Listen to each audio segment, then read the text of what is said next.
Hi guys, welcome back to another episode of Beaker Bros, where we drink out of beakers because we're bros. My name is Jaanuni, and today I have two very special guests, some of my very best friends.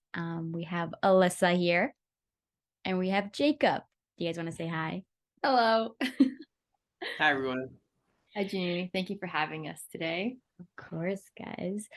So today Alyssa and Jacob are kind of going to be part of our life after undergrad series and essentially give us a little overview of what they've done after undergrad, after their Bachelor of Science in Kinesiology degrees.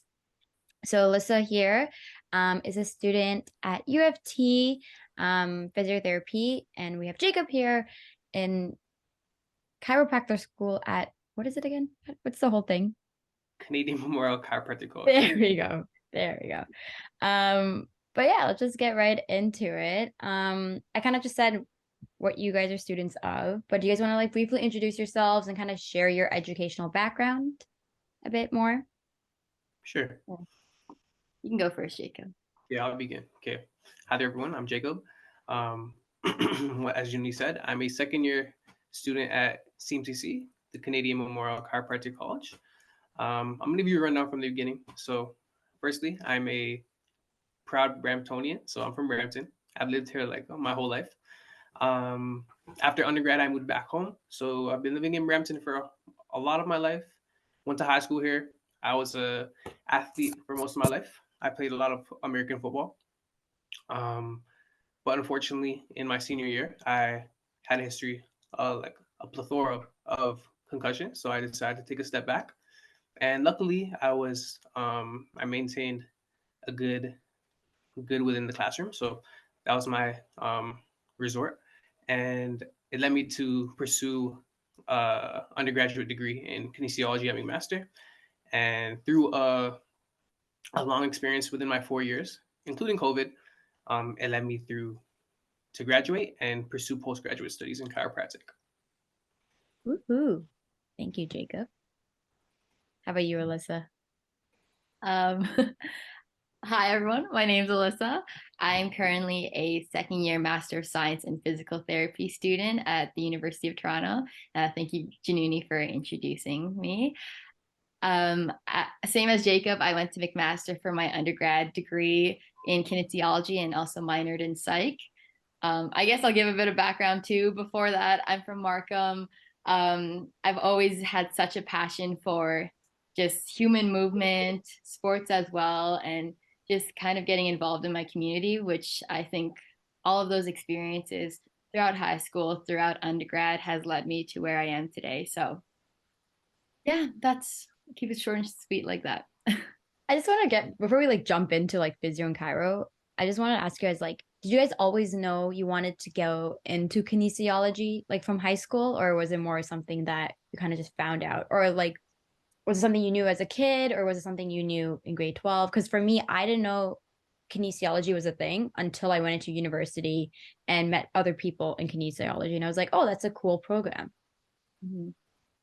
Personally, I think I've always known. I didn't like maybe in like grade 9 and 10, I didn't know the word kinesiology, but I always knew that I wanted to become a physiotherapist. I know I'm already jumping there, but I kind of like would ask around some of my teammates who were like in upper grades in high school, like, oh, like what courses are you taking? And then they mentioned kinesiology, and then I had to do some research, and I'm like, oh my gosh, like this is it. Like this is exactly what I've been looking for. So I think from a really young age, I've always known. Yeah. I'm on the contrary. So I actually found out in grade 12. Once I was very tunnel vision, so like I really want to pursue football, and that's what I knew I wanted to do. But then once I took a step back, I realized that I had a passion for rehab, and I kind of wanted to help people that were kind of in my situation, and kind of yeah, let me down the field of kinesiology. Pretty admirable with like what you guys are kind of pursuing, because it's all different aspects and different ways you guys can go about it. Do you guys have a kinesiology course in high school? Because I know like in my high school we had a course and it wasn't as popular, but did you guys have one? Yes. Yeah. I did. We did. Nice. Talked about kinesiology and kind of what got you from high school to kinesiology, but what has inspired you to go from kinesiology to physio or kinesiology to chiro? Okay. So there wasn't one instance that kind of led me to pursue a field in chiro, but I think it was many instances. So through COVID and kind of like being in third year, as I got deeper into my undergraduate degree, I kind of explored different options, and like it led me to question myself, like what's next? Like where am I going next? And I kind of took the opportunity during COVID to kind of explore different options. Like while I was back in Brampton, volunteer with different chiros, physios, occupational therapists, and kind of get a view of what different fields are available and what I could pursue. And through exploring all of the fields, it kind of led me down to a chiro option. I even started working for a chiropractor, and I really fell in love with the field. And I realized that I could combine what I do right now and what chiropractors are able to provide and kind of bring them into one narrow path. So it wasn't one instance, but kind of many that led me to the field of chiro. So like many different experiences kind of cultivated the path to Yeah. chiro. Nice. How about you, Alyssa? I agree. There wasn't just one instance for me, but there were just a multitude of different experiences and kind of vicarious experiences. So I saw so many of my family members receive treatment from physiotherapists who like essentially created like life-changing impacts on them.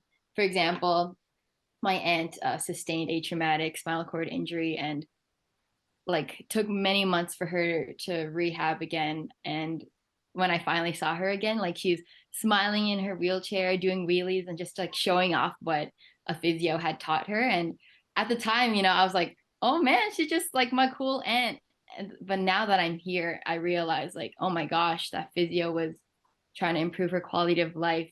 They were trying to, the wheelies are like literally important to get up like ramps and things like that. So she's like one of the biggest reasons I chose like physiotherapy after kinesiology.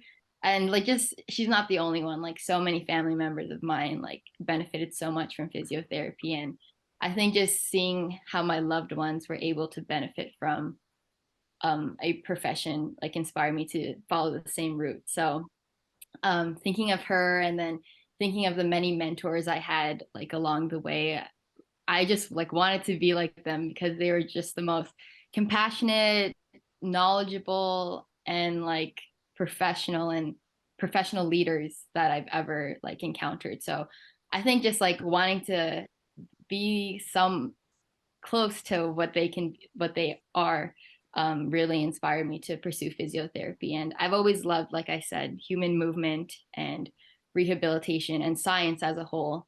I also have found like a love for research too. So I know physiotherapists are very versed in pursuing research as well. So those are just like a few reasons. And yeah, I don't have like one moment, but just a like accumulation of different inspiring moments, I think, that have led me here. Wait, I love that. I'm just gonna put you guys on the spot just because so the viewers that we have may not know the difference. So I was wondering if you guys could explain the difference between chiro and physio and kind of I know there's different paths you guys can take from kin, but why you chose maybe one over the other too. This is it okay if I start? Yeah, go ahead. Yeah, go ahead. This is like a question I asked myself throughout undergrad. For me, like I went into kin knowing I wanted to be a physiotherapist. I've always known, but there's a bit of self-doubt and just like wondering, oh, maybe I could be this. Should I do that? And I even had a mentor who was a chiropractor as well. And I learned from him. I was inspired by him as well. And I also had many physio mentors. So when it came down to it, I really had to do my research and think like, where can I really see myself? And I think bottom line is I just really love how physiotherapy, focuses on the body, focus on how the body moves and functions as a whole. And that includes your heart, your lungs, your brain, your nerves, like everything. And I think it's like really cool that we can play a vital role in like a wide range of musculoskeletal, cardiorespiratory, neurological conditions. For example, like who knew like one of my placements, I was at Sick Kids for one of my placements. So who knew like physiotherapists can play such a vital role in a baby waiting for an organ transplant? like I think about this baby all the time, and he was waiting. He's still waiting for a heart transplant. And physiotherapists, like my mentors and myself, we've been helping him try to get to where he needs to be to prepare for this heart transplant. Or I think of another patient I had where they had Parkinson's disease, and I helped them learn how to like get up from a fall again. Or even just like on the weekend, I had a patient with like a orbital teratoma, and I had to like secrete, or I had to perform suction to remove secretions from them. Like these are just some conditions and patient populations I had no idea that physiotherapists could work in. So I think, sorry, this answer is like super long, but I think just being able to learn what patient populations and the different environments that physiotherapists can work in, like we work in the ICU, emergency department, NICU, rehab centers, prisons, schools, like you name it. So I like that's what I learned about physiotherapy, and I think that's like huge reasons why really I love like a different challenge every day. I love being in diverse environments and being able to jump from different places to the other with a plethora of knowledge. So yeah, I hope that answers that question. That's so cool. I didn't realize how physio encompass like various settings and also like various conditions. That's actually really cool. Yeah. How about you, It Jacob? was very relatively the same. Like once I got into like as I was volunteering and exploring the field of chiro and physio and that forth, I kind of realized that chiro I could kind of relate to a little more, and like I feel like performance is something that led me down this realm. So after being an athlete, I like working with athletes, and I love as a personal trainer and a strength and conditioning coach. So I realized that I could kind of combine my wealth of knowledge within the exercise prescription and like the performance side of um, health and with chiropractic to come into one. And it's kind of interesting that Alyssa brought up the point of the vast populations that we're able to work with. Because even now, like as I'm in my program, there's so many populations I didn't realize we could work with, and like um, places that you can find a chiropractor, and also like although it's like your non-Western like rehab and like it's not like traditional, um, it's a lot of populations that we work with, and that kind of led me down the route of leading towards chiro. Like, and it's just interesting that the more and more that I learn, like the more fascinated I am with this field. Like it's almost like intuitively, like more and more I learn, like the more I want to be in this field. So although it led me down this field, and like, performance wise, there's so many different populations within like a chiropractor is dealing with musculoskeletal conditions, but there's so much more. So like through neurological conditions, through um, and more. Yeah, same boat.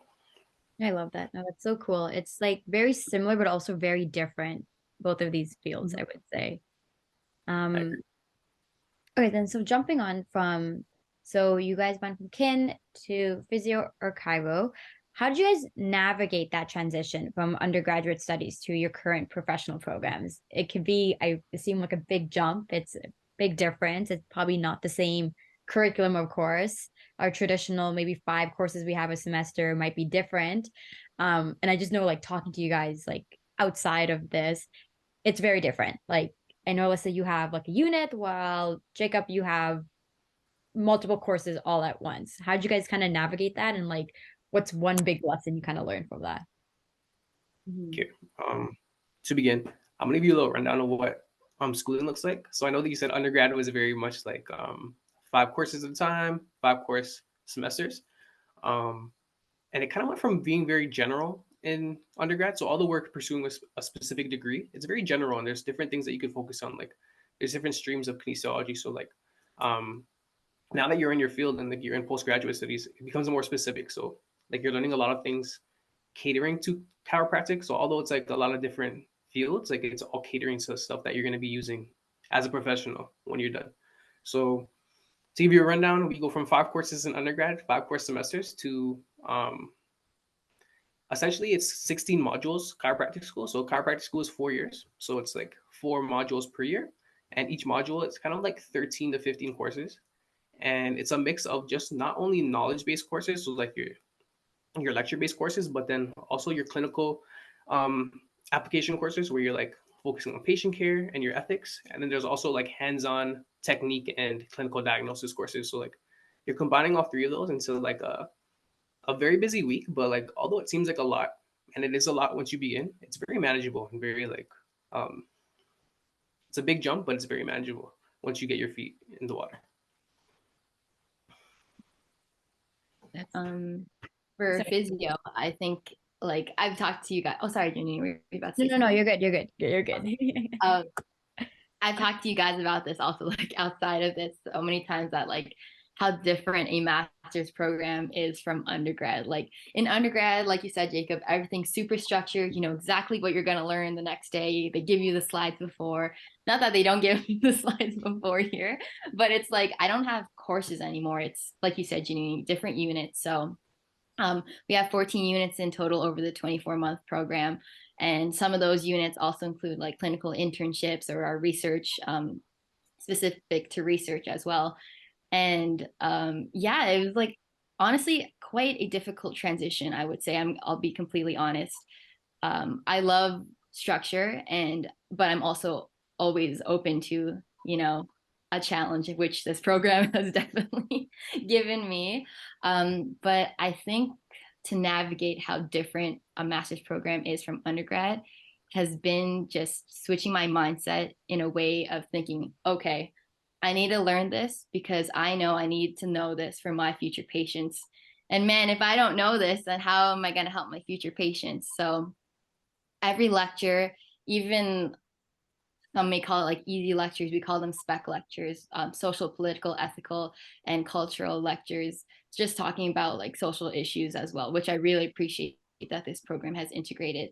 You know, sometimes like even lectures like that, I take it in so much because I know that how important it is it's going to be for my future patients. So I guess it's also a piece of advice for anyone who's kind of unsure of how to navigate this transition. Just like I think finding a way to motivate yourself to really take in the information, absorb it meaningfully, can be very helpful because that's kind of been very, very helpful for me.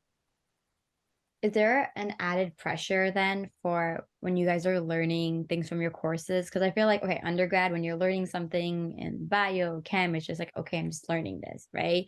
But now that you're learning things that is truly going to be helping in your profession, is there an added pressure being like, I really need to know this then?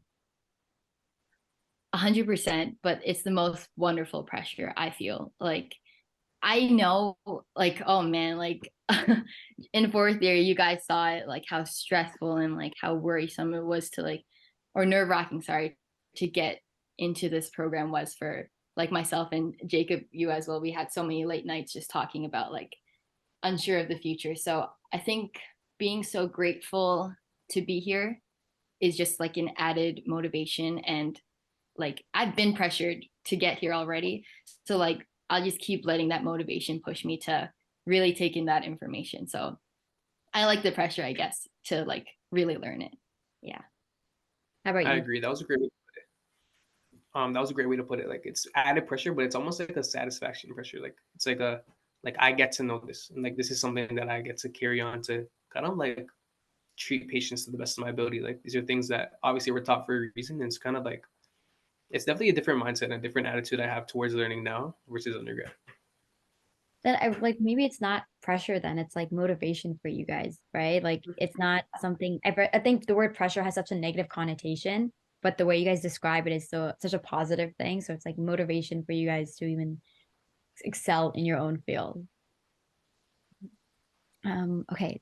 I guess the next question I have, since you guys were talking about your transition and whatnot, and kind of focusing on the academic demands, but how are you guys able to balance, or if you're not, can be completely honest, balancing academic demands, clinical experiences, and even just personal life and social life? Honestly, like I feel like there's like plan like I feel like I've become such a planner, and I've always been a planner, but like I feel like structure is like something. Alyssa mentioned this before, but I love structure in my life, and like I'm a big planner. And it's funny that you mentioned personal life because like even planning stuff with you guys, like I plan like 3 weeks to a month in advance, like and that's just how my life works, and that's how I like my life to work. Nothing's wrong with that, but like life's busy and like balancing like academics with work and then personal life, it's a very big like something that we're not really taught how to do, but something that you just learn. And like honestly, I feel like it's a constant battle of learning, because even when I think I figured it out, it's like I haven't, and it's a great like battle with myself, like trying to figure it out, because I feel like the more and more you transition through life, the busier you're gonna get. And yeah, it's like a it's like a obstacle I'm never gonna get over, but it's like you just keep going. That's the thing about time; it keeps going. So like time management's the biggest thing, but I hope that answers your question. Yeah, I totally like resonate with that, Jacob. I think also just the part where you mentioned like it's a battle with yourself, it like really is. And I know all three of us like go through it. We talk about that as well, just like we're just very busy people. But at the same time, I think personally, like I'm able to find like just spurts of happiness within that as well. Not that I'm like not happy like doing what I'm doing, but sometimes it does get quite difficult. And when I do feel, I've told you guys, sometimes I feel out of body because of just how busy life can be. And when I start feeling that way, I kind of remind myself like the reasons of what I'm doing. And like I signed up for this, right? Like I can I can complain, but at the end of the day, I signed up for this. You know, these are the type of things that I would pray for, back in the day. So I think just again switching the mindset of why am I doing this? Like reminding myself of why I'm here. And also I think the things that keep me the most busy are the things that I love the most. For example, like I love joining, different clubs, committees, and getting involved with U of T and like my community. And everything that I like sign up for or say yes to, I feel contributes to me becoming a better healthcare professional, a better friend, a better sister, a better person. So, like, for example, like I joined student council and I'm like thinking to myself, oh my gosh, I know it's going to take up so much time and everything, but the connections I've been able to make with my classmates, with like my professors, they're unmatched and I'll value them so much. So I think, yeah, just like reminding myself of why I signed up for this, why I like to keep myself busy, and just like reminding myself of the many amazing people I've met along the way, kind of like, oh, just like let me relax a bit and remind me of like, okay, it's okay to be busy, you know? Yeah. I love that because I think like both of you guys kind of encompass the part where it's like, so Jacob, like you schedule everything kind of months in advance or weeks in advance, and also you're like appreciating all the small things, but that's just kind of what you guys are doing. You're finding time to kind of have an identity outside of being a student, right? And kind of being able to explore social life and even just clinical experiences or any work experiences or clubs or committees, and kind of being able to create an identity through that. And I think it's amazing that you guys are able to balance all of that. I mean, as we know, like life has genuinely gotten busier as the older we get, and just being able to find time. I mean, I know Jacob and I have been playing phone tag for the past week, and he hates me, but that's a different story. It's a whole different podcast we can have for that. But it's just kind of, it's awesome to see you guys being able to balance that, but also kind of acknowledge the challenges that you guys have with dealing with all of this, and kind of still finding it fulfilling, rewarding at the end of the day. I think that's really cool. I think my next question would then be, I'm trying to find the best way to. Oh, so you guys have hands-on learning, right, in different formats and variations. Can you share some of your most valuable hands-on learning experiences during your clinical placements or courses or experiences you guys had? I can start with this one. So, within the first, I'm not even going to count the months, first few months of physiotherapy school, and throughout it, but in the first few months, you kind of get the fundamentals of physiotherapy. So we have our musculoskeletal unit, then we have our cardiorespiratory unit, and then our neurological unit, and a few more here and there. But we kind of get the foundation through hands-on experiences with like interspersed between like lectures. So we call them our clinical skills labs. And you partner up with a plinth, and a plinth, for those who don't know, is like a physio or a therapy table, not the ones that move up and down. You put your face in it and things like that. So you have a plinth partner, you switch here and there just so you get a different feel of different bodies, different sizes, just working with different people so you can get a holistic idea of what you're working with.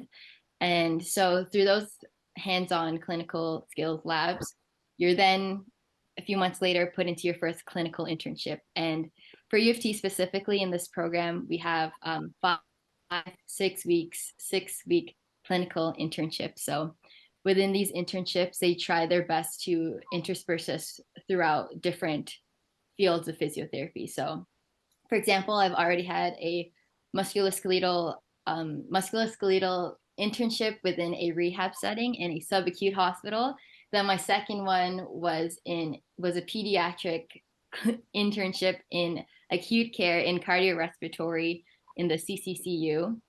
So that's like completely different from my first one. And now I'm currently in my third one where it's a research internship.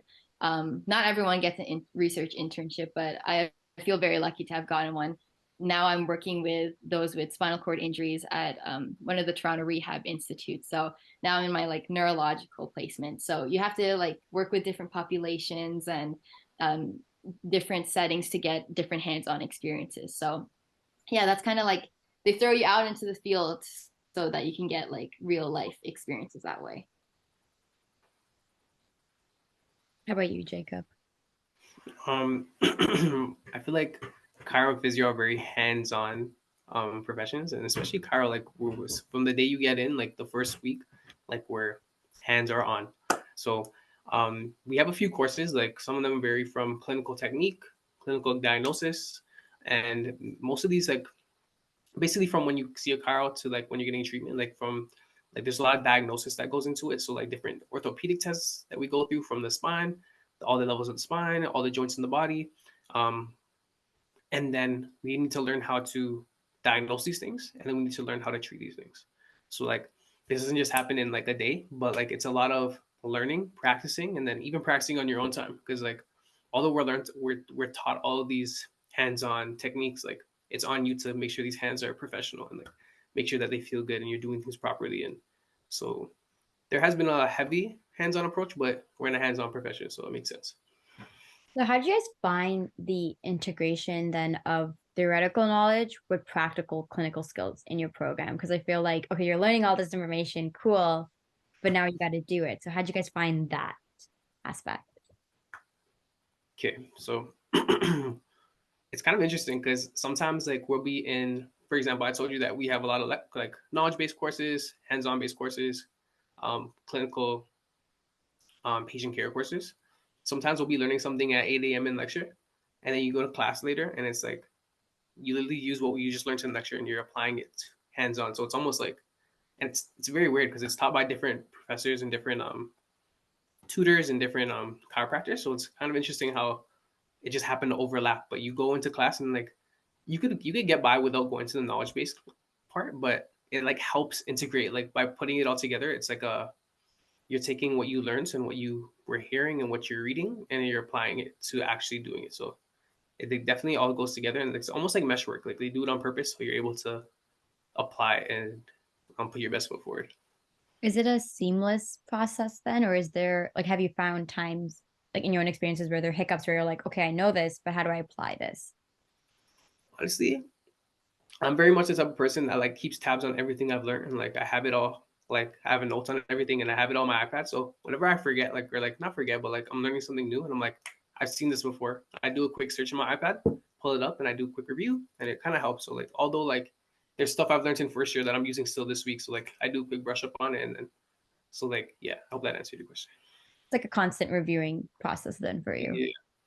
How about you, Alyssa? How'd you find the integration of knowledge into like practical? I think I've realized just like the importance of doing that, essentially like integrating that knowledge piece into practical, because like sometimes you kind of get into a pattern and you're just kind of doing things to do things. Then you realize you got to remind yourself like, why am I assessing this? Like, why do I want to look at that range of motion, for example, and things like that. So I'm definitely always thinking about like the theoretical, or I'd like to say like that I am always thinking about it, but when you see things often, I think I'm just kind of like in the clinical internship mindset right now, since we're like we've been in it for 12 weeks straight now, or almost 12 weeks. So I think just like if I see a patient every single day and we practice the same thing, I think it's really important to remind myself, like, why am I doing this? Oh yeah, because like for example, like crawling turns on these pathways in your brain, and then the blah blah blah blah blah. Like I need to remind myself that, because I found that like it's so important to actually be thinking about that while treating a patient. Also, because patients or clients are very curious. I found like they want to know why we're doing a certain thing. So I need to, I need to know why I'm doing it so that I can share and educate that information as well. But I'll be honest, there are times where sometimes I don't know the answer. For example, when I was in my cardiorespiratory placement a few weeks ago, we were looking at the lab results from a blood test for one of our patients, and then my CI asked me, "Oh, do you know why? What a reason may be for this like level to be so high?" And I was like, "Oh man, like I remember learning this in class," and I was just like, "Oh yeah, I'm sure this will be important one day." And then I realized, now that I'm actually here, oh yeah, I better brush up on this. So I think it's definitely okay to not know sometimes, but it's also important to admit that you don't know, and kind of knowing how to find the information after. So I really like, Jacob, how you said that you have those notes on hand all the time and you're able to like refer back to that. I think that's great. And that's definitely something I try to practice as well. But sometimes I don't know the answer. And I think that's, while we're still students now, it's okay to say, oh man, I don't know, and kind of ask for some guidance. So personally, like that's what I've been doing, and I think that's totally okay. I like just like the idea of you guys, you were saying like as students, it's fine that you kind of review your notes and you kind of go back to it. But I remember like seeing a video or something how someone had broken their foot or whatever, and they literally were just watching their doctor who was watching a video of how to fix the foot. I saw that. Yeah. Yeah. And so it was like a moment of being like, oh no, would you want someone like who doesn't know it? But it's also the same concept, right? Like it's like so much knowledge going on. Sometimes you just need to brush up on that and be like, okay, cool, let me go and do it. Because it's okay to admit that you don't know, but you know the resources to acquire that information and kind of like, and I think that's even more admirable for sure. I think that's a very good point, because even like um a lot of like chiropractors that teach us and like professors that we're taught, like a lot of them say that like even if you don't know the answer, like it's okay to say you don't know, but let patients know that I will get that answer for you. Like, and even like you're right, you're not gonna know everything, but there's stuff that you continue to learn, and there's always new research and new evidence coming out. So I feel like it's a good skill to have, that to know that you don't always know the answer, but you're able to get the answer. It can also seem really intimidating, I assume, like just all the knowledge and having to know it all at once. But like you guys said, like just knowing how to get that information is a great skill set to even have in the first place.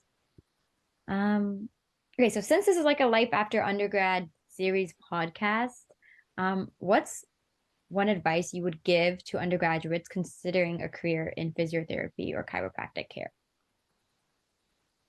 I think the biggest piece of advice that I like to share with prospective students is know your why.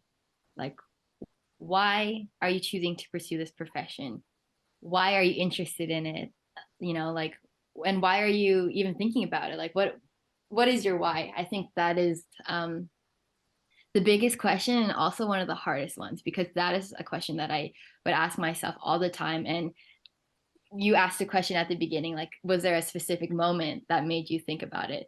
And that was always the question that I would ask myself, because I would read like people's stories of like getting into med school. For example, they had like one specific reason. For example, med school, chiro, physio, any professional program, they had a specific reason. I guess like that's so in the movies, but I've learned that there isn't a specific reason, and it's okay to like not necessarily know your whole story of like why you want to do this, because my answer a year ago of why I want to pursue physiotherapy is completely different now, because I'm learning so much about this profession. But I think just like having an idea of like why you want to do this is like super super important. So yeah, I think that would be my biggest piece of advice, just to kind of reflect on who you are as a person, where do you see yourself in the future, and Like, why do you want to do this? That's a sorry, you were saying something, Judy? I just said I love that. Go Oh ahead. yeah, No, good. Yeah. that's a very good like starting. Like that's a very like good basis. Like, 'cause I feel like a lot of people don't really take time to acknowledge like why am I doing this? Or, like what's your why? Like what gets you out of the bed in the morning? Yeah. And that's something I reflect on often actually. But to add to that, like on top of your why, I think it's important to get involved. Like I think it's important. Like that's something I kind of took on like later on in my undergrad and kind of took it for granted during COVID. Like I was like, damn, I wish I took more opportunity on campus to get involved, but all worked out. I got plenty of opportunity to get involved, and there's so many different bases on campus and like things like different clubs, different committees, different opportunities to get involved with like in the field of what you're pursuing. And I feel like we get so caught up on trying to get the best grades and we forget that there's so much more than grades, a lot more. Like the connections you build, the people you meet, the things you learn, and like just becoming a professional. Like it's a lot of more than just getting good grades. So like all in all, getting involved. What I loved about your program, like at Mac, specifically for Kin, was the endless amount of opportunities to get involved. Like there's so many things that cater to Kin students that even just hearing, I was like, that is so cool. That is like amazing that you guys have field therapists, you guys have being even like a personal trainer, you guys have pace. There's so many like different small things that I'm like, there's so many different ways to get involved and to explore that field and various fields before jumping into it. So that's one thing that I always loved about like hearing from you guys about like kin in general. Um, the next question, I guess, is just to kind of like wrap it up is like what has been the most surprising or unexpected aspect of your journey so far? Okay, the most surprising aspect I'd say, or the most unexpected.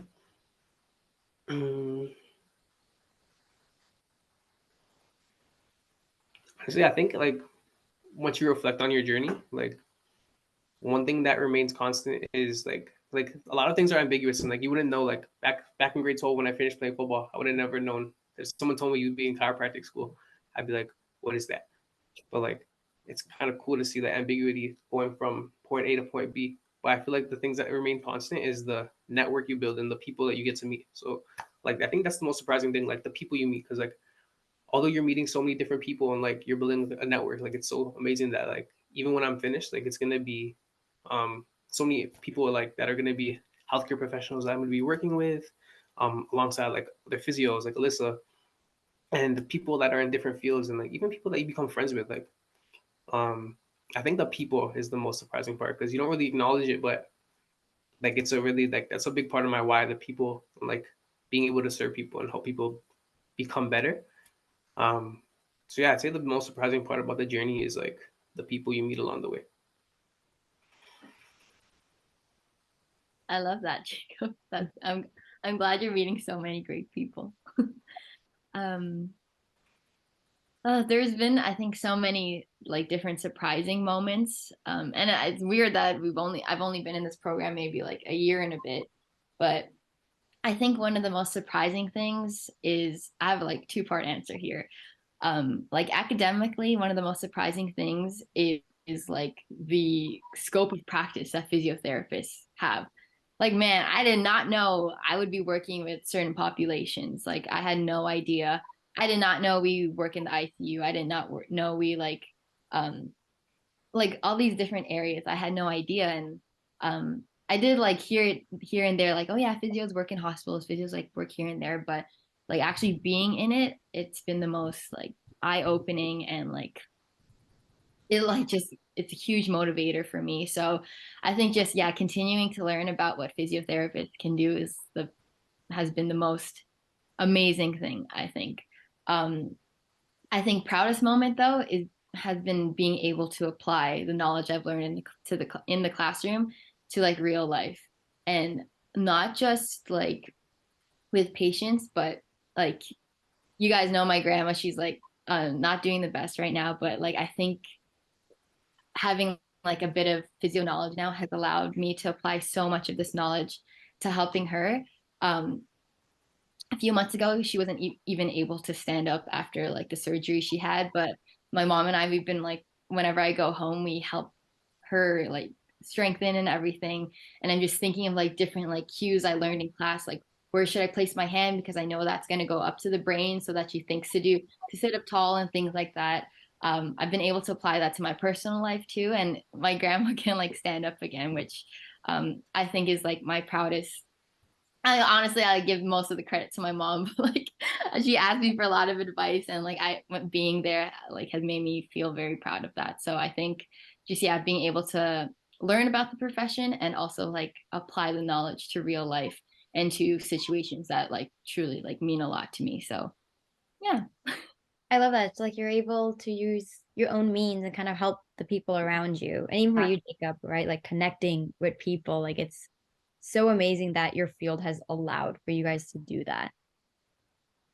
And just being able to even have the skills, like you were saying, Alyssa, like just in class and learning me like, oh wait, I can do this, I can do this. It's almost like it's like real life. Like that is what your future is kind of like gonna look like. And you're gonna be helping other people out there too, which is honestly rewarding and unexpected as it is, right? Um, you just like to wrap it up because I have no more questions. Any last words, any last advice that you want to share with our listeners? Anything. Who is Alyssa and Jacob outside or physio in Cairo? We're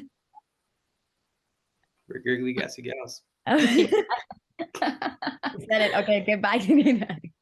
At the campus. No, but yeah, like of course we talk about your identity as physio students or Cairo students, but who are you guys outside of I think that's a great question, Jaanuni, because like my whole personality used to be getting into physiotherapy school. And now that I'm here, I'm like, oh my gosh, like, do I got a life outside of this? And I found that thank goodness I do. Um, you know, I'm a friend, I'm a sister, I'm a daughter, I'm a cat lover. I I love to run. I just ran my first half marathon about a month ago. I love to play sports. I At the end of the day too, I'm also a very passionate physiotherapy student, and I think through this profession and this program, not this program, like this profession and this future career, I'm able to exude a lot of, or like put myself in different situations that truly just like describe who I am. So being in the gym, I'm able to still be thinking like, oh yeah, like this is the muscle I'm working out and things like that. So I think it's hard for me to like dissociate myself from my love for physiotherapy, but I personally wouldn't have it any other way because I'm still able to leave, like my work not at home and be try to my best to be present at home. So yeah, that's a long-winded answer there. that? No, but I love that. How about you, Jacob? Who is Jacob? That was a great question actually, because I feel like I heavily agree with Alyssa. Like sometimes like even like going into chiropractic school, like I was a student pursuing like my post-secondary like education, and all my life I've always been um like I don't know, I get very fixed on what my mission is or like what my purpose is at the moment. And like even like but before I was always a football player, but then now like I became a student, like I'm just a high, like I'm a university student, and now like I'm a chiropractic student. But I feel like you asking that, like anything, even people watching this, I feel like you're more than what you like do. I feel like we're also multifaceted. There's so many things you do in a day.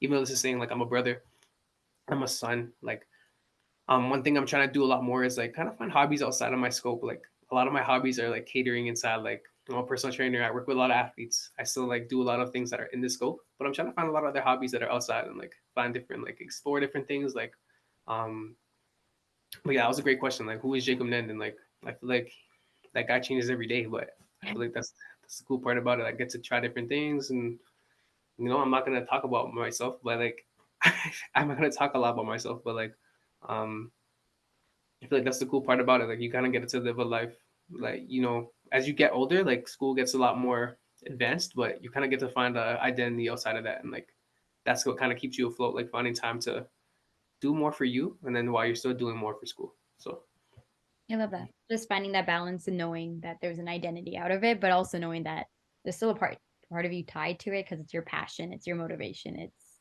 kind of what fuels your heart in a way. yeah, But yeah, thank you guys so much for all your insights today. And thank you guys for being on the podcast. I hope everyone that's listening got some great advice. If not, well, don't tell me. Just leave. Don't listen. Who cares? But thank you guys again. I really appreciate it. Till next time. Bye, guys. Thanks for having us.